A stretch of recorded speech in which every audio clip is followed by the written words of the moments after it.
सोचिए जरा, कोई केस है करीब करीब 20 साल पुराना, उसमें सजा भी हो चुकी है। हाँ। और फिर अचानक इतने सालों बाद हाई कोर्ट कहता है कि नहीं, ये सजा रद्द की जाती है। बिल्कुल, ये सुनने में थोड़ा अजीब लगता है। हाँ, मतलब ये कोई फिल्मी कहानी नहीं लग रही, ये असल में हुआ है। इलाहाबाद हाई कोर्ट का एक हालिया फैसला है ये। जी। मामला है इस्लाम एट पलटू बनाम उत्तर प्रदेश राज्य, 2025 का ये जजमेंट है।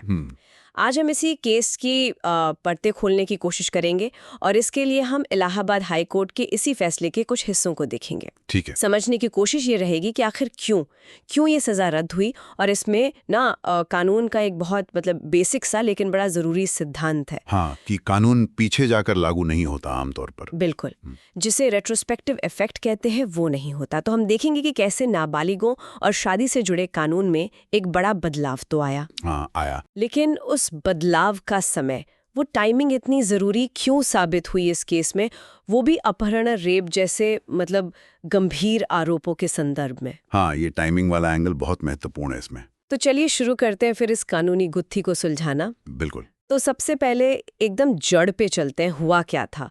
बात है साल 2005 की। काफी पुरानी बात है। हाँ, 25 सितंबर की तारीख थी जब लड़की के पिता ने पुलिस में एक शिकायत दर्ज कराई, FIR जिसे कहते हैं, फर्स्ट इन्फॉर्मेशन रिपोर्ट। हाँ, उन्होंने कहा कि उनकी बेटी, उम्र करीब 16 साल बताई, वो घर से बाहर गई थी शौच के लिए, और तभी ये अभियुक्त इस्लाम एट पलटू और 2 और लोग उसे बहला फुसलाकर कहीं ले गए। अच्छा। इसके बाद फिर वही मतलब कानूनी प्रक्रिया शुरू हुई। लड़की मिली, बरामद हुई। हाँ, बरामद हुई, उसका मेडिकल हुआ और फिर मजिस्ट्रेट के सामने उसका बयान भी दर्ज हुआ, CRPC की धारा 164 के तहत। ये बयान अहम होता है। हाँ, क्योंकि मजिस्ट्रेट के सामने होता है। फिर पुलिस ने जांच पूरी की और इस्लाम एट पलटू के खिलाफ चार्जशीट फाइल कर दी। 3 धाराएं लगाई IPC की। कौन कौन सी? धारा 363 यानी किडनैपिंग, धारा 366 मतलब शादी के लिए मजबूर करने के इरादे से किडनैपिंग, अच्छा। और धारा 376 यानी रेप। ओके, तो किडनैपिंग फॉर मैरिज और रेप, यस, ये 3 चार्जेस थे। हाँ। अब मामला पहुंचा निचली अदालत, ट्रायल कोर्ट। जी। यहाँ पर कहानी थोड़ी कह सकते हैं उलझ गई। अक्सर ऐसा होता है ट्रायल में। बिल्कुल, आरोप तो ये गंभीर थे, किडनैपिंग, रेप, लेकिन जो मुख्य गवाह थी यानी खुद वो लड़की, हाँ, विक्टिम, उसने कोर्ट में जो कहा वो FIR से मतलब बिल्कुल अलग था। अच्छा। क्या कहा उसने? उसने बताया कि वो अभियुक्त के साथ मतलब इस्लाम एट पलटू के साथ अपनी मर्जी से घूमने गई थी। अपनी मर्जी से? हाँ। उसने कहा पहले वो लोग कालपी गए, वहां दोनों ने निकाह कर लिया। हाँ, ये कहा।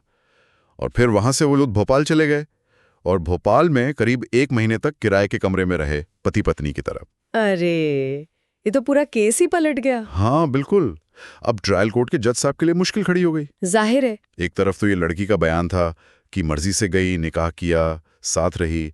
हालांकि उसके बयान में भी कुछ छोटी मोटी मतलब विसंगतियां थीं, पूरी तरह कंसिस्टेंट नहीं था शायद। और उसकी माँ की गवाही को भी कोर्ट ने ज्यादा भरोसेमंद नहीं माना। माँ ने क्या कहा था? माँ ने शायद कहा था कि उन्होंने घटना देखी थी, पर वो टाइमिंग वगैरह कुछ मैच नहीं कर रही थी। कोर्ट को लगा कि वो वहां हो ही नहीं सकती थी उस वक्त।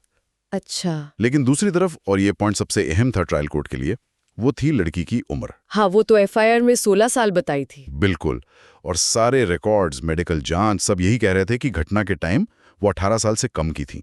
हाँ, ये जरूर था कि 16 साल से ज्यादा थी। ओके, 16 और 18 के बीच में। हाँ। अब कानून, खासकर उस वक्त का कानून, ये कहता था कि अगर लड़की नाबालिग है यानी 18 से कम, तो किडनैपिंग जैसे अपराधों में उसकी सहमति, उसकी मर्जी का कोई कानूनी मतलब नहीं होता। Consent is no consent if you are a minor. Exactly. तो जज साहब ने सोचा, ठीक है, लड़की कह रही है मर्जी से गई, पर कानून की नजर में तो ये मर्जी है ही नहीं, क्योंकि वो नाबालिग है। और इसी एक पॉइंट पर, मतलब लड़की की कम उम्र को सबसे बड़ा आधार बनाते हुए, ट्रायल कोर्ट ने उसके बयान को एक तरह से नजरअंदाज कर दिया। अच्छा। और अभियुक्त इस्लाम एट पलटू को तीनों धाराओं में दोषी मान लिया। 363, 366 और 376 सब में सजा सुना दी। कमाल है, मतलब लड़की खुद कह रही है मैं मर्जी से गई, पर कोर्ट कह रहा है नहीं, तुम्हारी उम्र कम है इसलिए ये अपराध है। हाँ, ये कानून की व्याख्या का मामला था। ट्रायल कोर्ट ने उम्र वाले फैक्टर को ज्यादा वजन दिया। ठीक है, ये तो हुई ट्रायल कोर्ट की बात। हाँ। लेकिन फिर मामला हाई कोर्ट गया होगा अपील में। जी हाँ, बिल्कुल। अभियुक्त ने अपील की इलाहाबाद हाई कोर्ट में। तो अब हाई कोर्ट ने इस पूरी गुत्थी को कैसे देखा? खासकर जो अपहरण वाले आरोप थे, धारा 363 और 366, उनका क्या हुआ? हाईकोर्ट ने देखिए बहुत बारीकी से कानून को परखा। उन्होंने सबसे पहले आईपीसी की धारा 361 को देखा, जो किडनैपिंग को डिफाइन करती है। हाँ, क्या कहती है वो धारा? वो कहती है कि अगर कोई किसी नाबालिग को लड़के के केस में 16 साल से कम, लड़की के केस में 18 साल से कम, उसके कानूनी अभिभावक मतलब लॉफुल गार्डियन जैसे माँ बाप, हाँ, उनकी देखरेख से उनकी मर्जी के बिना ले जाता है या बहला फुसलाकर ले जाता है। टेक्स और एंटाइसेस ये शब्द हैं शायद उसमें। बिल्कुल सही। टेक्स और एंटाइसेस, ये दो शब्द बहुत महत्वपूर्ण हैं। हाईकोर्ट ने इन्हीं पर फोकस किया। इनका कानूनी मतलब क्या है? मतलब क्या किसी के साथ चले जाना ही ले जाना हो जाता है? नहीं, यहीं पर पेच है और इस पर सुप्रीम कोर्ट के कुछ पुराने लेकिन बहुत महत्वपूर्ण फैसले हैं। हाईकोर्ट ने उनका जिक्र भी किया अपने फैसले में। कौन से फैसले? एक था ठाकुरलाल डी वडगामा बनाम गुजरात राज्य का केस 1973 का, और एक और जो इस मामले में ज्यादा मौजूद है वो था एस वरदराजन बनाम मद्रास राज्य 1964 का। अच्छा, वरदराजन केस। हाँ, उसमें क्या कहा था सुप्रीम कोर्ट ने? वरदराजन केस में सुप्रीम कोर्ट ने बहुत साफ तौर पर यह समझाया था कि टेकिंग यानी ले जाने का मतलब क्या है। कोर्ट ने कहा कि इसके लिए जरूरी है कि अभियुक्त ने कोई सक्रिय भूमिका निभाई हो, मतलब कुछ ऐसा किया हो जिससे लड़की अभिभावक की कस्टडी से हटी हो। एक्टिव रोल होना चाहिए। हाँ, एक्टिव रोल। कोई ना कोई एक्शन अभियुक्त की तरफ से होना चाहिए। जरूरी नहीं कि वो जबरदस्ती या फोर्स हो, लेकिन कुछ करना होगा। और इंटाइसिंग यानी बहलाना फुसलाना। उसका मतलब है किसी किस्म का लालच देना, फुसलाना, जिससे लड़की साथ चलने को राजी हो जाए, कोई प्रलोभन। लेकिन वरदराजन केस ने एक और बहुत अहम बात कही थी, वो ये कि अगर लड़की नाबालिग होते हुए भी पूरी तरह अपनी इच्छा से बिना किसी खास बहकावे या दबाव के खुद ही अभियुक्त के पास चली जाती है या उसके साथ जाने का फैसला कर लेती है। खुद से? हाँ, खुद से, मतलब फैसला उसका अपना है, तो इसे अभियुक्त द्वारा ले जाना या बहलाना फुसलाना नहीं माना जाएगा। यानी लड़की का अपनी मर्जी से घर छोड़कर चले जाना वो अपहरण की परिभाषा में फिट नहीं बैठता, भले ही वो 18 से कम की हो। अच्छा, ये तो बहुत बड़ा फर्क है, लड़की का खुद जाना वर्सेस अभियुक्त का ले जाना। बिल्कुल, ये कानूनी बारीकी है। तो इस केस में इस्लाम एट पलटू वाले मामले में हाईकोर्ट ने क्या पाया? लड़की खुद गई थी या उसे ले जाया गया था? हाईकोर्ट ने फिर से लड़की के बयान को देखा। उसने साफ साफ कहा था कि वो अपनी मर्जी से गई थी। हाँ, वो तो उसने ट्रायल कोर्ट में भी कहा था। बिल्कुल। हाईकोर्ट ने बाकी सबूतों और परिस्थितियों को भी देखा और कोर्ट इस नतीजे पर पहुंचा कि ऐसा कोई ठोस सबूत नहीं है जिससे ये साबित हो कि अभियुक्त इस्लाम एट पलटू ने लड़की को ले जाने या बहलाने फसलाने में कोई सक्रिय भूमिका निभाई थी। ऐसा लग रहा था कि लड़की ने खुद ही उसके साथ जाने का फैसला किया था। और वो निकाह वाली बात? हाँ, वो भी अहम थी। निकाह घर छोड़ने के बाद हुआ था कालपी जाकर। इससे भी यही लगा कि लड़की स्वेच्छा से गई थी, किसी मजबूरी में नहीं। तो इन सब बातों को देखते हुए हाईकोर्ट ने कहा कि अभियोजन पक्ष यानी प्रोसिक्यूशन ये साबित ही नहीं कर पाया कि आईपीसी धारा 361 वाली टेकिंग या एंटाइसिंग हुई थी। अच्छा। और जब धारा 361 के तहत किडनैपिंग का मूल तत्व ही गायब है, तो फिर धारा 363 किडनैपिंग की सजा और धारा 366 शादी के लिए किडनैपिंग के आरोप तो अपने आप ही गिर जाते हैं। समझ गई। तो किडनैपिंग के चार्जेस इसलिए खत्म हो गए क्योंकि हाईकोर्ट के मुताबिक लड़की मर्जी से गई थी, अभियुक्त का एक्टिव रोल साबित नहीं हुआ। ये वरदराजन वाले जजमेंट के आधार पे हुआ। बिल्कुल सही समझा आपने। ठीक है, ये तो हुई अपहरण की बात। लेकिन एक चार्ज और था, शायद सबसे संगीन, रेप का, आईपीसी 376। उसका क्या हुआ? यहाँ तो लड़की की उम्र 18 से कम और भी ज्यादा अहम हो जाती है ना? हाँ, बिल्कुल। और यहीं पर यह केस, जैसा आपने कहा, और भी ज्यादा पेचीदा और सच कहूं तो कानूनी नजरिए से दिलचस्प हो जाता है। कैसे? हमें फिर से टाइम में पीछे जाना होगा, साल 2005। ठीक है। जैसे हमने पहले बात की, लड़की की उम्र थी 16 साल से ज्यादा, 18 से कम। हाँ। लड़की ने अपने बयान में कहा था कि उनका निकाह हुआ था कालपी में और वो भोपाल में पति पत्नी की तरह रहे। अब यहाँ दो अलग अलग कानूनी बातें टकरा रही थीं। कौन सी? पहली, उस वक्त यानी 2005 में जो मुस्लिम पर्सनल लॉ लागू था, हाँ। उसके हिसाब से अगर लड़की या लड़का प्यूबर्टी यानी यौवन की उम्र हासिल कर लेते हैं तो उनका निकाह वैलिड माना जाता था, भले ही उनकी उम्र 18 या 21 से कम हो। अच्छा, प्यूबर्टी की उम्र पर निकाह वैलिड था पर्सनल लॉ में? हाँ, उस समय ये स्थिति थी।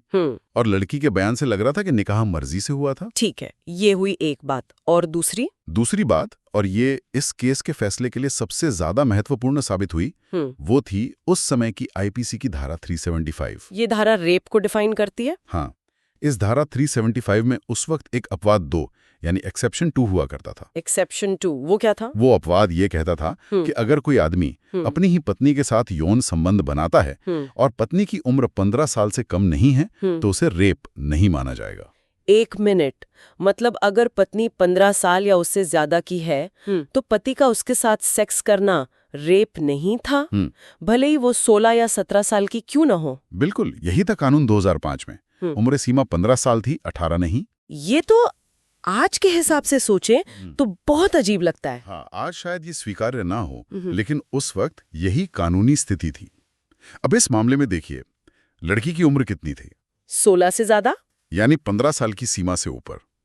उसके क्या कहा था कि निकाह हुआ था। हाँ, जो उस समय के पर्सनल लॉ के हिसाब से शायद वैलिड माना जाता। और धारा 375 का अपवाद 2 साफ कह रहा था कि 15 साल से ऊपर की पत्नी के साथ सेक्स रेप नहीं है। तो फिर ट्रायल कोर्ट ने 376 में सजा कैसे दे दी थी? ये एक अच्छा सवाल है। शायद ट्रायल कोर्ट ने उम्र 18 से कम को ही निर्णायक मान लिया था या पर्सनल लॉ वाले पहलू पर उतना गौर नहीं किया। लेकिन हाई कोर्ट ने इस कानूनी नुक्ते को पकड़ा। लेकिन मैंने सुना था कि सुप्रीम कोर्ट ने बाद में ये कानून बदल दिया था। वो 15 साल वाली उम्र सीमा हटा दी थी। कोई केस था इंडिपेंडेंट थॉट करके। हाँ, आप बिल्कुल सही कह रही हैं। कहानी में जो असली ट्विस्ट है वो इसी इंडिपेंडेंट थॉट बनाम यूनियन ऑफ इंडिया केस से आता है, जो 2017 में सुप्रीम कोर्ट ने तय किया। हाँ, क्या हुआ था उसमें? उस केस में सुप्रीम कोर्ट ने आईपीसी धारा 375 के इसी अपवाद 2 को, जिसके हम बात कर रहे हैं, उसे रद्द कर दिया, स्ट्रक डाउन कर दिया। अच्छा। कोर्ट ने कहा कि ये अपवाद असंवैधानिक है। ये समानता के अधिकार आर्टिकल 14, भेदभाव न करने आर्टिकल 15 और जीवन और व्यक्तिगत स्वतंत्रता के अधिकार आर्टिकल 21 के खिलाफ है। कोर्ट ने यह भी कहा कि ये पॉक्सो एक्ट यानी बच्चों को यौन अपराधों से बचाने वाले कानून की भावना के भी खिलाफ है। पॉक्सो तो बाद में आया था, 2012 में। हाँ, लेकिन इंडिपेंडेंट थॉट का फैसला 2017 में आया और उसने कहा कि अब से 18 साल से कम उम्र की पत्नी के साथ भी अगर पति यौन संबंध बनाता है तो वो रेप माना जाएगा, वैधानिक बलात्कार यानी स्टैट्यूटरी रेप। इसमें पत्नी की सहमति का कोई मतलब नहीं होगा। तो ये तो बहुत बड़ा बदलाव था। ऐतिहासिक फैसला था ये। इसने नाबालिग पत्नियों को कानूनी सुरक्षा दी। तो फिर अब मेरा सवाल वही है, अगर 2017 में ये कानून बदल गया तो इस्लाम एट पलटू वाले केस में अभियुक्त बरी कैसे हो गया रेप के चार्जेस से? घटना तो 2005 की थी, पर फैसला तो बाद में आया ना। क्या बदला हुआ कानून पिछली घटनाओं पर लागू नहीं होता?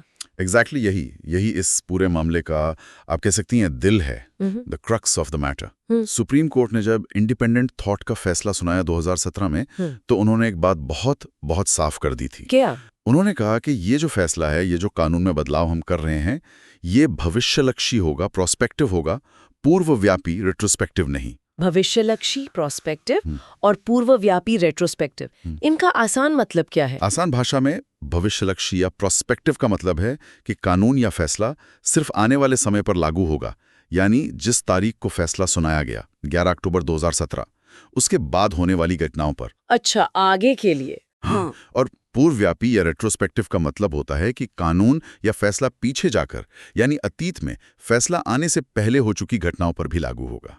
पीछे जाकर। हाँ, लेकिन क्रिमिनल लॉ में, मतलब आपराधिक कानूनों में, एक बहुत बुनियादी सिद्धांत है जो हमारे संविधान में भी है कि कानून आमतौर पर पूर्वव्यापी नहीं हो सकते। मतलब ये कि आप किसी को किसी ऐसे काम के लिए सजा नहीं दे सकते जो उस काम को करते समय कानूनी तौर पर अपराध था ही नहीं। अच्छा, हाँ, ये तो सही बात है। इसे शायद एक्सपोस्ट फैक्टो लॉ से प्रोटेक्शन कहते हैं। बिल्कुल सही। संविधान का अनुच्छेद 19(1) यही कहता है, आप किसी को बाद में बने कानून के आधार पर पुराने काम के लिए सजा नहीं दे सकते। ये न्याय का एक फंडामेंटल प्रिंसिपल है। तो इंडिपेंडेंट थॉट वाला फैसला, जिसने 18 साल से कम उम्र की पत्नी से सेक्स को रेप बनाया, वो सिर्फ 11 अक्टूबर 2017 के बाद हुए मामलों पर ही लागू होता है, उससे पहले के मामलों पर नहीं। बिल्कुल यही बात सुप्रीम कोर्ट ने साफ कर दिया था। अच्छा, अब समझी मैं। तो अब आप इस्लाम एट पलटू केस को देखिए।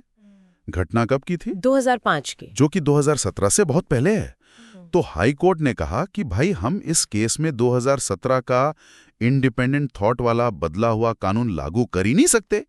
हमें तो वही कानून देखना पड़ेगा जो 2005 में लागू था। और 2005 में क्या कानून था? जैसा हमने देखा, आईपीसी 375 का अपवाद 2 लागू था, जो कहता था कि 15 साल से ऊपर की पत्नी के साथ सेक्स रेप नहीं है। और लड़की 16+ थी। हाँ, और उसने निकाह की बात भी कही थी। तो हाई कोर्ट ने कहा कि 2005 के कानून के हिसाब से इस मामले में धारा 376 यानी रेप का अपराध बनता ही नहीं है, इसलिए रेप के चार्ज से भी बरी कर दिया। जी हाँ, कानूनी तौर पर उस समय के कानून के तहत वो अपराध साबित नहीं हो सकता था। यहाँ एक और सवाल आता है, वो बाल विवाह वाला कानून, बाल विवाह निषेध अधिनियम 2006, वो तो 18 साल से कम की लड़की की शादी को गलत मानता है ना? हाँ, वो कानून 1 जनवरी 2007 से लागू हुआ था। वो बिल्कुल 18 साल से कम की लड़की की शादी को बाल विवाह मानता है और उसे शून्यकरणीय वॉइडेबल बनाता है, मतलब कोर्ट उसे अवैध घोषित कर सकता है बाद में। तो उसका कोई असर नहीं हुआ इस केस पर? नहीं, 2 वजहों से। पहली तो वही कि ये घटना 2005 की है, जब ये कानून था ही नहीं, ये भी बाद में आया। हाँ, ये भी रेट्रोस्पेक्टिव नहीं होगा। सही बात। और दूसरी बात, हाई कोर्ट ने इस पर भी गौर किया। कोर्ट ने कहा कि क्योंकि निकाह मुस्लिम पर्सनल लॉ के तहत हुआ था, जिसमें उस वक्त प्यूबर्टी पर शादी की इजाजत थी, इसलिए इस बाल विवाह वाले कानून के आधार पर भी अभियुक्त को दोषी नहीं ठहराया जा सकता। ओह, तो मतलब पर्सनल लॉ को प्राथमिकता दी गई उस समय के संदर्भ में। हाँ, उस खास मामले की परिस्थितियों और उस समय के कानूनों को देखते हुए ऐसा ही हुआ। तो फिर अगर हम पूरी बात को समेटें तो निचोड़ क्या निकला? अभियुक्त सारे आरोपों से बरी क्यों हो गया? एक बार फिर से बताएंगे? बिल्कुल। संक्षेप में 2 मुख्य बातें हैं। पहला, अपहरण वाले आरोप धारा 363, 366 इसलिए खारिज हुए क्योंकि हाईकोर्ट ने माना कि लड़की अपनी मर्जी से गई थी। अभियुक्त का उसे ले जाने या बहलाने में कोई एक्टिव रोल साबित नहीं हुआ, जैसा कि वरदराजन केस में सुप्रीम कोर्ट ने कहा था। ठीक है। और दूसरा, रेप वाला आरोप धारा 376 इसलिए खारिज हुआ क्योंकि घटना 2005 की थी। उस समय जो कानून लागू था, आईपीसी 375 एक्सेप्शन 2, वो 15 साल से ज्यादा उम्र की पत्नी के साथ सेक्स को रेप नहीं मानता था। और सुप्रीम कोर्ट का 2017 का इंडिपेंडेंट थॉट वाला फैसला, जिसने इस कानून को बदला, वो भविष्यलक्षी था, प्रोस्पेक्टिव था। वो 2005 की घटना पर लागू नहीं हो सकता था। मतलब कानून का रेट्रोस्पेक्टिव ना होना ये सबसे बड़ा फैक्टर रहा रेप वाले चार्ज में। बिल्कुल, that was the deciding factor for the rape charge. ये समझना वाकई बहुत जरूरी है। कानून का बदलना एक बात है, पर वो कब बदला और कैसे लागू होगा ये बिल्कुल दूसरी बात है। जी हाँ। इस केस के और क्या बड़े मायने हैं? मतलब ये हमें हमारे कानून समाज के बारे में क्या सिखाता है? कुछ बड़े निहितार्थ। हाँ, इसके कई गहरे निहितार्थ हैं। सबसे पहला और बुनियादी तो वही सिद्धांत है जिसकी हमने बात की, आपराधिक कानून के पूर्वव्यापी प्रभाव से सुरक्षा, protection from ex post facto laws, अनुच्छेद 20(1). बिल्कुल। ये सिद्धांत बहुत जरूरी है ताकि कानून व्यवस्था में एक स्थिरता बनी रहे, लोग ये जान सकें कि आज क्या कानूनी है और क्या गैर कानूनी। अगर सरकारें बाद में कानून बनाकर पुराने कामों के लिए सजा देने लगें तो फिर तो कोई भी सुरक्षित नहीं रहेगा। ये केस इस सिद्धांत की अहमियत को फिर से दिखाता है। सही बात है। और दूसरा, ये केस समाज के बदलते हुए नजरिए और कानून के बीच जो एक कभी-कभी तनाव होता है उसे दिखाता है। कैसे? देखिए, आज हम बाल विवाह को लेकर, नाबालिगों की सहमति को लेकर शायद ज्यादा जागरूक हैं, ज्यादा संवेदनशील हैं। हाँ है।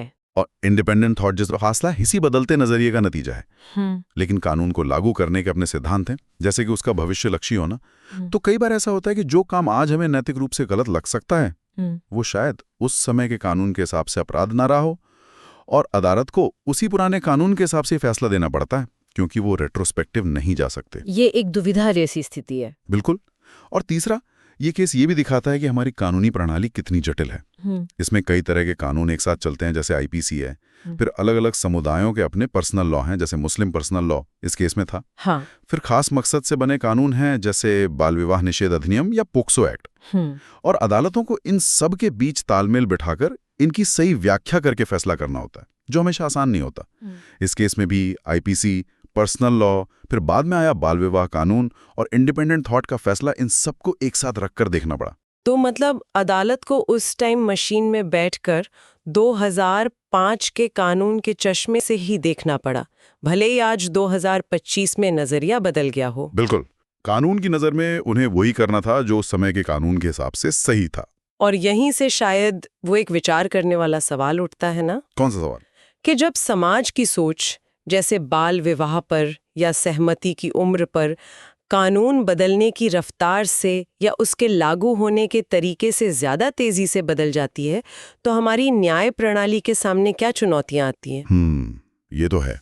ये केस दिखाता है कि न्याय का पहिया तो मौजूदा कानूनी सिद्धांतों के हिसाब से ही घूमेगा, जैसे कि रेट्रोस्पेक्टिव ना होना, और ये उन बहसों को भी एक मतलब नया एंगल देता है जो हमारे देश में चलती हैं पर्सनल लॉ बनाम यूनिफॉर्म सिविल कोर्ट। हाँ, यूसीसी की बहस कि कैसे अलग अलग कानून अलग अलग नतीजे दे सकते हैं, खासकर जब शादी, परिवार, मर्जी जैसे मुद्दे जुड़े हों। ये सोचने पर मजबूर करता है कि क्या कानून को हमेशा समाज की बदलती सोच के साथ कदम मिलाना चाहिए या फिर कानूनी स्थिरता और जो सिद्धांत स्थापित हो चुके हैं उनका पालन ज्यादा जरूरी है। ये वाकई एक बहुत गहरा सवाल है और इसका शायद कोई एक सीधा साधा जवाब भी नहीं है। लेकिन ये केस इस्लाम एट पलटू का ये हमें एक बात तो बहुत साफ तौर पर याद दिलाता है कि कानून की दुनिया में क्या हुआ ये जितना जरूरी है उतना ही जरूरी ये भी है कि वो कब हुआ और उस कब पर कौन सा कानून लागू होगा और कैसे लागू होगा। बिल्कुल, the when and how are as crucial as the what. कानून का सिर्फ होना ही नहीं, उसका सही समय पर और सही तरीके से लागू होना, यही शायद न्याय की असली बुनियाद है।